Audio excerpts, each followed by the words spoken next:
Assalamualaikum warahmatullahi wabarakatuh. Kembali lagi bersama kami peserta Latsar CPNS PPSDM Regional Bandung Angkatan 36 Kelompok 3 Subkelompok 1 yang beranggotakan Fitri Khairani Estad, Sriwahyuni SPD, Tia Ulfa Amelia SPD. Pada video kali ini, kami akan menjelaskan desain dan mind mapping implementasi WOK di era transformasi digital sesuai dengan potensi lokal. WOK atau Wall of Government adalah sebuah pendekatan fungsi dalam ruang lingkup koordinasi yang lebih luas guna mencapai tujuan bersama dalam pembangunan kebijakan, manajemen program, dan pelayanan publik. Ada beberapa alasan mengapa WOK perlu diterapkan di pemerintahan. Yang pertama, dorongan publik dalam mewujudkan integrasi kebijakan, program pembangunan dan pelayanan agar tercipta penyelenggaraan pemerintah yang lebih baik. 2. Ego sentral dan kompetensi antar sektor. 3. Perkembangan teknologi informasi. 4. Keberagaman keterbelakangan nilai budaya atau adat istiadat serta bentuk latar belakang lainnya. Kemudian manfaat WOG adalah efisiensi, sharing informasi, bermanfaat bagi lingkungan kerja, adanya daya saing, akuntabilitas, dan koherensi kebijakan.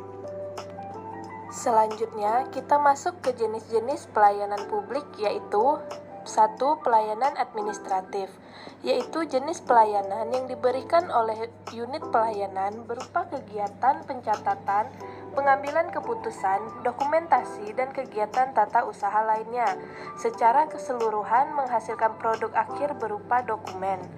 Yang kedua, pelayanan jasa, yaitu jenis pelayanan yang diberikan oleh unit pelayanan berupa penyediaan sarana dan prasarana, serta penunjangnya. Ketiga, pelayanan barang, yaitu jenis pelayanan yang diberikan oleh unit pelayanan berupa kegiatan penyediaan dan atau pengelolaan bahan berwujud fisik termasuk distribusi dan penyimpanannya kepada konsumen langsung sebagai unit atau individu dalam satu sistem. Yang keempat, pelayanan regulasi, yaitu pelayanan melalui penegakan hukuman dan peraturan perundang-undangan maupun kebijakan publik yang mengatur sendi-sendi kehidupan masyarakat. Selanjutnya, dalam pola pelayanan publik dapat dibedakan menjadi 5 pola, yaitu pertama, pola pelayanan satu atap, dilakukan secara terpadu pada instansi pemerintah yang bersangkutan sesuai kewenangan masing-masing. Kedua, pola pelayanan satu pintu, merupakan pola pelayanan masyarakat secara tunggal oleh suatu unit kerja pemerintah berdasarkan pelimpahan wewenang dari unit kerja lainnya. Ketiga, pola pelayanan teknis fungsional adalah pola pelayanan masyarakat yang diberikan oleh suatu instansi pemerintah sesuai dengan tugas, fungsi, dan wewenangnya. Keempat, pola pelayanan elektronik adalah pola pelayanan yang menggunakan teknologi informasi dan komunikasi yang merupakan otomisasi yang memberikan layanan bersifat online hingga dapat menyesuaikan diri dengan keinginan dan kapasitas pelanggan. Dan yang terakhir yaitu pola pelayanan terpusat adalah pola pelayanan masyarakat yang dilakukan oleh suatu instansi pemerintah yang bertindak selaku koordinator terhadap pelayanan instansi pemerintah lainnya yang terkait dengan bidang pelayanan masyarakat yang bersangkutan. Selanjutnya yakni cara pendekatan WOG. Yang pertama, respon pemerintah terintegrasi.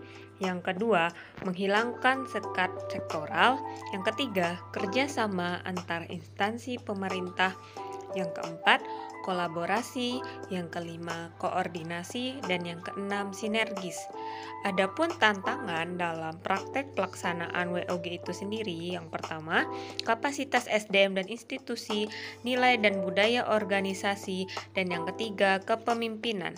Selanjutnya yaitu implementasi WOG di Kabupaten Indragiri Hilir.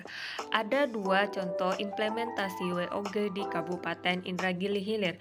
Yang pertama nasi uduk, yakni sederhana sekali urus adminduk, yaitu yang dimiliki oleh Dinas Kependudukan dan Pencatatan Sipil, di mana masyarakat dapat mengurus adminduk hanya datang ke kantor desa atau kelurahan terdekat.